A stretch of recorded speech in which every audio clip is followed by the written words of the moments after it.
But let's get to Rivers State and speak with the chairman of the Rivers State Independent Electoral Commission, Mr. Michael Odey, joins us. Mr. Odey, thank you so much for coming on the program.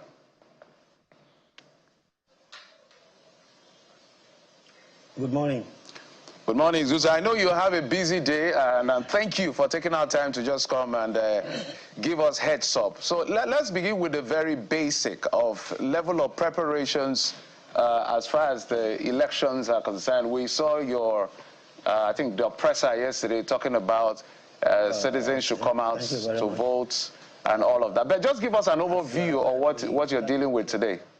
Hello, everyone. Welcome to my channel, Telecast TV. I'm Miracle Angala. You're watching a conversation with the chairman of Rivers State Independent Electoral Commission, Michael Odey, speaking about voters' turnout in mass in Rivers State. And also the Minister of FCT, Nyesom Wike, speaking about the Rivers State election.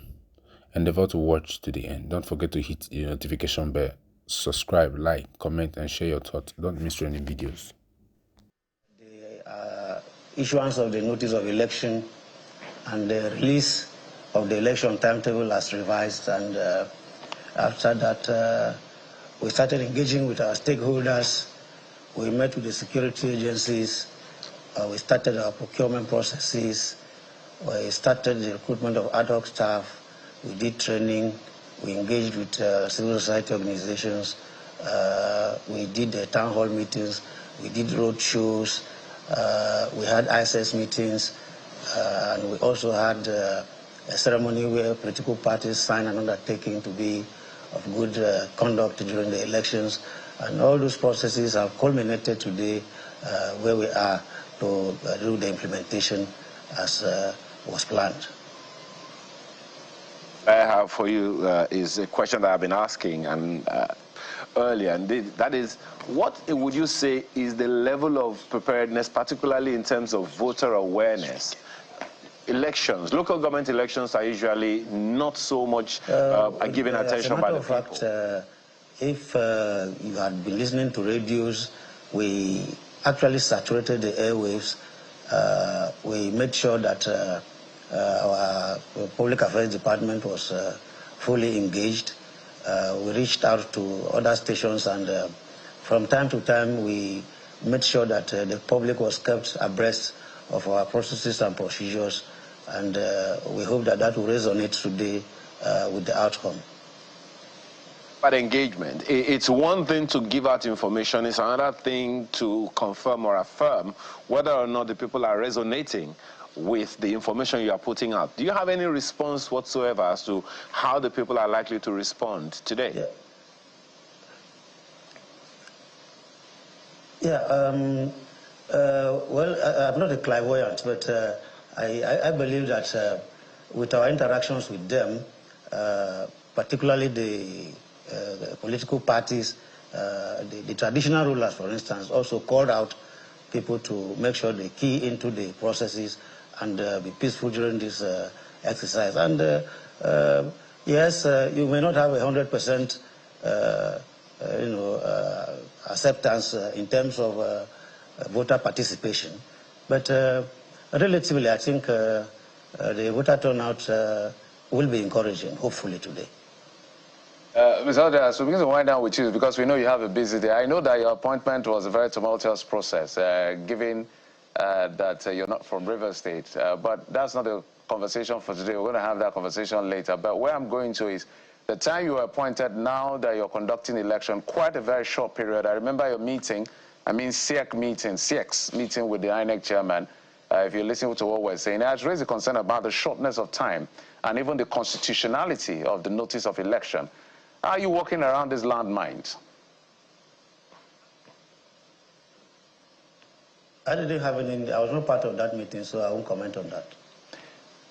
Okay, so now that you had a very short period to prepare, don't you think it's going to affect the turnout of the level of participation of the people, given the shortness of time to quickly rush through the entire process? Well, I don't call it a rush as such. we reached out to the voting population, and we did all we can from our own end. What else could we have done is to saturate the airwaves, to engage the stakeholders, and the message of participation, peaceful participation for that matter, was spread across the 23 local government areas. So I'm confident that the process is going to be seamless today. Now, one of the things that's been concerning for a bit, Mr. Odey, is that sometimes electoral materials do not get to riverine areas in good enough time. Is there any plan that you've made differently this time around to ensure that there is no delay to when they receive the materials, far and near, in River State? Okay. You know, this time around there is a different paradigm. We made sure that 2 weeks to the elections, we had a memorandum of understanding with the National Union of Maritime Workers, and we have already paid for the boats, about 300 of them, and they have been distributed to the 12 riverine local governments in River State. And as I'm speaking to you, they've been activated since morning, and that we expect, having done that, that the punctuality index in terms of beginning of poll and closing will be considerably high this time around. So, Ms. Odey, so begin to wind down with you. What are you doing? Are you concerned about the two things when it comes to local government election? One is the level of voter apathy, perhaps people, and then the issue of perception of predetermined outcome. How are you managing that?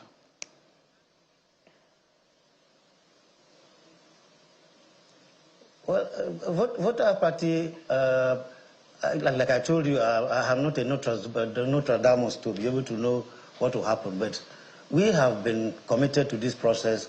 Our preparation has been steady. Our commitment is firm. Our destination is very clear: to midwife an electoral process that River State people will own, an electoral process that they can trust, an electoral process that they can defend anywhere, any day. Your second question is to the outcome. You know, local government elections generally in this country, the perception is that the government in power, the political party in power, is the one that holds sway. But I want to remark that, you know, opposition parties go into elections, particularly at the grassroots local government elections, with a defeatist, you know, approach. You know, for them, one, they claim they don't have resources, and you hardly even see them campaigning. And so that is why maybe the success index for political parties in power, it's at times questionable. But if you look at the dynamics, you will understand that when somebody wants to go into a context and is already feeling defeated, the outcome will be as predicted.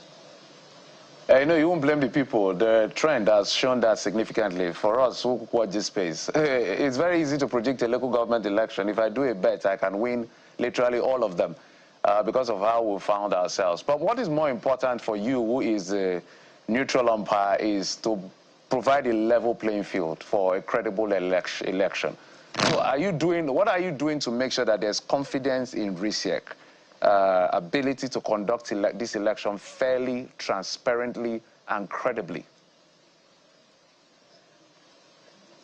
Yeah, I think, you know, to show an integrity in the process, your actions or inactions will have that perception. And so, but if we are inclusive, if you are you know, carrying along the major stakeholders along all the processes in the value chain, there is a tendency that they will own it, they will key into it, and there is a probability too that since they are part of the process, they will also accept the outcome. From our side, we've been very transparent. We've not been opaque. It is when you do things, you know, without letting people know that you create suspicion, you're bound to be, you know, fake news, misinformation, and at times it could even lead to protest if you are not open. I can assure you that we've been considerably transparent, and there's nothing to hide about our process. So, Mr. Odey, just before we let you go, I'd like you to give us some quick answers. It's 8:49 now. First of all, how many parties are conducting this election, are participating in this election? We have 17 political parties participating in this election. They also, to indicate that they collected their expression of interest forms and went through the necessary process of screening. Okay. So we have 17 political parties taking part in this local government elections. Okay. It's exactly 10 minutes to 9. From information available to you, how many local governments are yet to get whatever materials they need to get so that the elections can begin? No. All have received electoral materials. The electoral materials, we started on Thursday with non-sensitive materials. As at yesterday, all the sensitive materials had been received by the electoral officers in their LGAs. Remember, we have 6 commissioners, and so each commissioner is assigned about 3 LGAs or so. So yesterday, they went with sensitive materials accompanied by security agents and delivered physically to the electoral officers at the LGA levels. So can we confirm right now that all elections are supposed to start when they are supposed to start? Tell us, what time are elections supposed to start in Rivers State today? Election is supposed to start at 8:30, and by now I can assure you that a considerable number of local government, more than 80%, have commenced the beginning of poll. All right, well, thank you so much, Mr. Michael Odey, the chairman of the Rivers State Independent Electoral Commission, for coming in. Despite your busy day, we'll check in on you as we progress with the exercise. It's always my pleasure. Thank you. It's always my pleasure. All right. Thank you.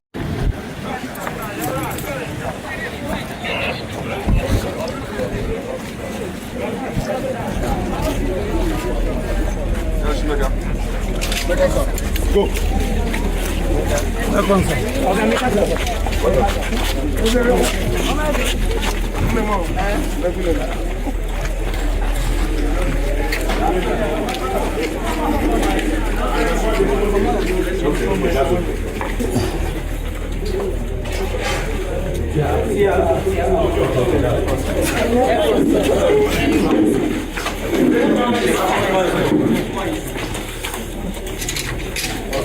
Don't push it down.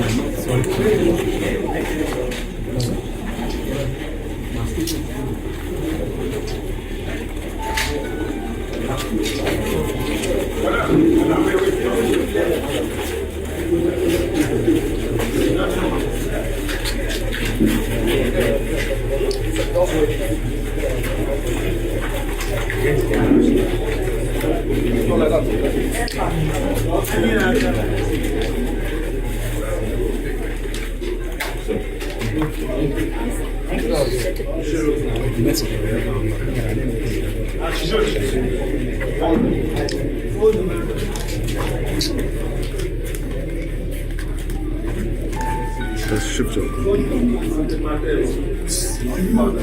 Just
So you just finished casting your votes, and quite a large turnout in your ward and your unit. How do you feel about this? Very happy. That means that people identify with the election, and people are also worried that there are no elected people at the grassroots. And so today is the opportunity for them to choose who would represent them at the local government level, from the councillorship to the chairmanship position. I have to say with this, I watched particularly your outfit when you are saying that that party. That is not correct. We should have the experience of Nigerian voters in elections. You have general elections, which is being conducted by INEC. You have local elections, which is being conducted by the State Independent Electoral Commission. And you know that most cases, elections start from 10 o'clock in the morning. So when you go to a polling booth by 9 and you think you expect people to come out by that time, that is not the usual case. I watch you when you said a Ward 13, which is Rwanda. That is purely a commercial area. You didn't go to the residential areas. I also expect that you should go to the rural areas like Echie local government, like Ikure local government, Emoha local government. Go to areas like Akukotora, Saletoro, go to Abuodua, go to Ahuda East and Ahuda West, and see what is going on. Don't just, we have about 7,000 polling units, and you just go and take 2 polling units in the commercial city, in that you know that there are no residents there. And then you judge that there's a party. But you can see what has happened there now. So also it is in all other units. Yes, you can have some units, you may not have people who may turn. That does not mean that out of 7,000 units, you have that same. No, it's not correct. And then I've also heard of you talk about, oh, because there's no beavers. We have also complained in the general election of the problems about the beavers. And instead of you to praise RSIEC, look at the security agencies. You have not heard of any violence. You've not heard of carrying of the ballot boxes. You see the electoral materials are there. People are casting their votes. Commend them. As far as you are concerned, this election is peaceful. As far as you are concerned, people are trooping out. By the time the election will close, you will see the number of persons. So we are very happy that this election has, at the end of the day, that have been conducted very peacefully and successfully. So what's next for River State after here? Of course, what it means that I do know that by 18th of September that the state of emergency will expire, and then that will mean that the state governor and the state assembly will come back to their job, and then we have representatives at the grassroots level. Remember, the Supreme Court had nullified the other election. And so if this election was not conducted, it will mean that there will be no representative at the grassroots level, which would not be, acceptable by the people of River State. So, having done this, then the coast is clear for the state of emergency to be lifted, meaning that the local government has representatives, the state government has its own elected representatives. So, we're good to go. Thank you very much.